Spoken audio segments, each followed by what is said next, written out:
अस्सलाम वालेकुम। सर्दियों में हम तरह तरह की सब्ज़ियां खाते हैं और उन्हीं में एक जो है वो मटर भी है। मटर जो है वो मुझे बहुत ज़्यादा पसंद है। ना सिर्फ ये कि वो खाने में बहुत मज़े की होती है बल्कि जो वो लगी हुई होती है और जो उसका प्लांट है वो देखने में बहुत खूबसूरत होता है। तो चले आज हम मटर लगाते हैं और मैं आपको सिखाती हूँ कि हम मटर को किस तरह अपने गार्डन में ईज़िली ग्रो कर सकते हैं। तो आप ये देखिए कि मेरे पास जो है ये मटर है।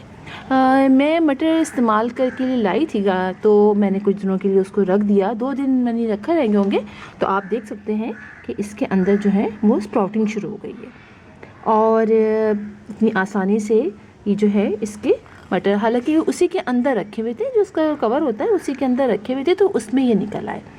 तो मैं आपको दिखाती हूँ। तो आप देखिए, ये देखिए, देख रहे हैं आप, ये जो है इसके अंदर जो है उसकी रूट्स से निकल आई हैं। तो मटर लगाना कोई जो है कोई बहुत मुश्किल नहीं है।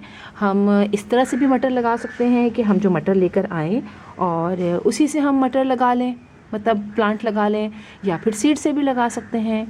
तो इसके लिए जो है हम दोनों मेथड इस्तेमाल कर सकते हैं। तो चलिए मैं आपको बताती हूँ कि हम इसको किस तरह लगाएंगे।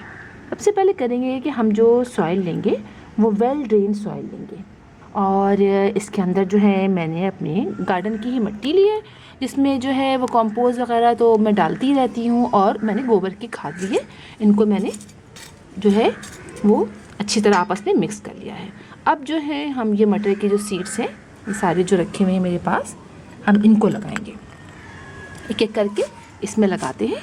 और ये जो है आप देखिए ये इनकी रूट्स हैं और यहीं से जो है यहीं से इसके प्लांट भी निकलेगा। तो हम इसको मुख्तलिफ थोड़े थोड़े फासले पर लगाएंगे। जब ये बड़े बड़े हो जाएंगे थोड़े, फिर जो है मैं इनको किसी जगह पे लगा दूंगी। वैसे जो है पॉट में भी हम लगा सकते हैं मटर, यहाँ भी बहुत अच्छे तरीके से लगता है, लेकिन ज़मीन में ये बहुत ही अच्छे तरीके से लगता है। तो चलिए ये सारी रूट्स हैं, हम इसको ऐसे लगा देते हैं, ऐसे करके, और ये फिर इसी में थोड़े थोड़े फासले पर हम इसको, रूट जो है ये खुद ही अंदर चली जाती हैं, इसके लिए कोई ऐसा मसला नहीं होता। हम थोड़े से लगाएंगे यहाँ पे, थोड़े से, और बाकी जो है मैं दूसरे पॉट में लगा लूँगी।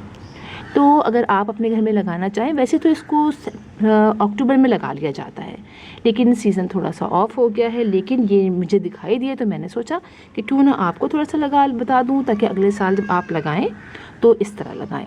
अब ये देखिए, और अभी भी लगा लें आप, कोई ऐसी बात नहीं है, आप इसको अभी भी लगा सकते हैं, इसलिए कि प्लांट तो निकल ही आएगा इसका, ऐसा कोई वो तो नहीं होगा, और मटर भी लग जाएंगी, इसलिए कि मौसम अभी कोई इतना जो है वो गर्म नहीं हुआ है।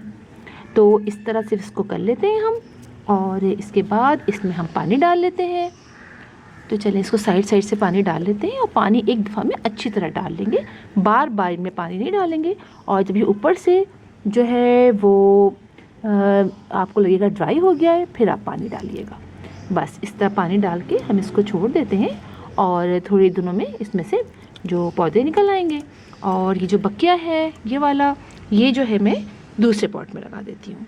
और आपको कुछ चीज़ें और भी मुझे दिखानी थी, वो मैंने सोचा कि आपको दिखाऊंगी, उसके बारे में मैं अक्सर जिक्र करती रहती हूँ, बताती रहती हूँ, तो थोड़ी सी आपको मैं उसके बारे में भी नॉलेज देती हूँ।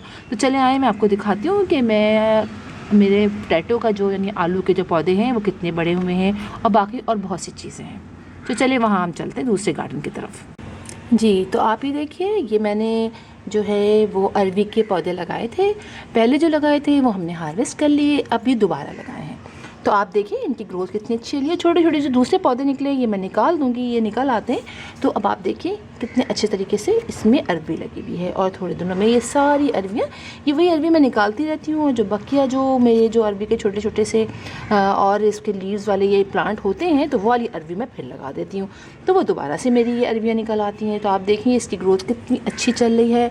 और एक और चीज़ आपको मैं दिखाती हूँ, आप ये देखिए, यहाँ पर मैंने आपको मैलेबल स्पिनच के बारे में बताया था कि इसकी रेड वाली की वाइन है, तो बेल है। अब आप देखिए इसमें जो है वो, इसमें सीड्स बनने शुरू हो गए। अब ये जो सीड बनते हैं, ये देखिए सीड सारे बन गए हैं। अब ये सीड जहाँ जहाँ गिरेंगे वहाँ वहाँ जो है वो दोबारा से लगने शुरू हो जाएंगे पौधे, और मैं ये निकाल के भी लगा दूंगी अगर चाहूँगी जहाँ पर। ये तो रेड वाली वाइन, यानी रेड वाले जो इसकी जो है इस तरह होती हैं और स्टेम की, और ये ग्रीन वाली की। अब ग्रीन वाले की आप देखिए इसके अंदर भी बहुत सारे अभी आपको दिखाती हूँ। बहुत सारे सीड्स बन गए हैं, ये देखिए ये सारे सीड बने हुए हैं। और अब इन सीड जो ये जहाँ भी ये गिरेंगे और वहाँ से दोबारा से जो है वो प्लांट निकलना शुरू हो जाएगा। ये आप देख रहे हैं, ये ग्रीन वाली है। और भी बहुत जगह लगी है, वहाँ भी निकल आएंगे, लेकिन ये करीब है तो मैंने कहा मैं आपको यहीं से दिखा दूँ। इसके अलावा एक चीज़ मुझे आपको और दिखानी थी। आप ये देखिए, ये मेरे आलू मैंने लगाए थे कुछ दिनों पहले। अब आप इसके प्लांट देखिए कितनी अच्छे ज़बरदस्त तरीके से इनकी ग्रोथ चल रही है। और ये मैंने एक पॉट में लगाए थे। इसमें 4-5 आप गिन सकते हैं, 1 2 3 4 5 6 मैंने छोटे छोटे पीसेस काट के लगाए थे आलू के। और अब आप देखिए, अब इसमें करना क्या होता है। इसमें करना ये है कि जैसे जैसे ये स्टेम बड़ा हो रहा है, हम मिट्टी में इसमें डालते जाएंगे। तो मैंने मिट्टी से डाली थी कि पहले आपको दिखा दूँ कि ये हो गया। अब हम इसको मिट्टी डाल के इसके स्टेम को यहाँ तक मैं कवर कर दूँगी, यहाँ तक जो है मैं मिट्टी डाल दूँगी। इससे ये होगा कि ये जो है इनके भी इसमें भी रूट्स निकलेंगी और आलू जो हैं वो यहाँ तक लगने लग जाएंगे। ये होता है। तो इस तरह इसके अंदर आप लगाइए अपने पॉट में, बहुत आसानी से। आप देखिए इसकी ग्रोथ कितनी ज़बरदस्त चल रही है। एक ये मुझे आपको दिखाना था। इसके अलावा मुझे आपको दिखाना था, ये देखिए सारे मैंने आपको दिखाए थे कि किस तरह हम प्लास्टिक की बॉटल में भी वो आसानी लगा सकते हैं।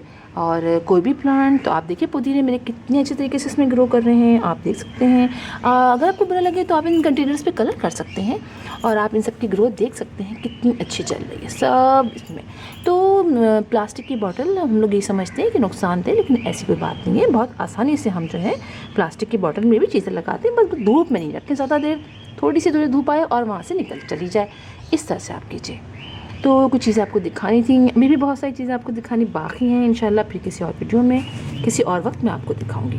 तो फिर मुझे इजाज़त दीजिए, इंशाल्लाह फिर आपसे मुलाकात होगी। तब तक के लिए अल्लाह हाफिज़।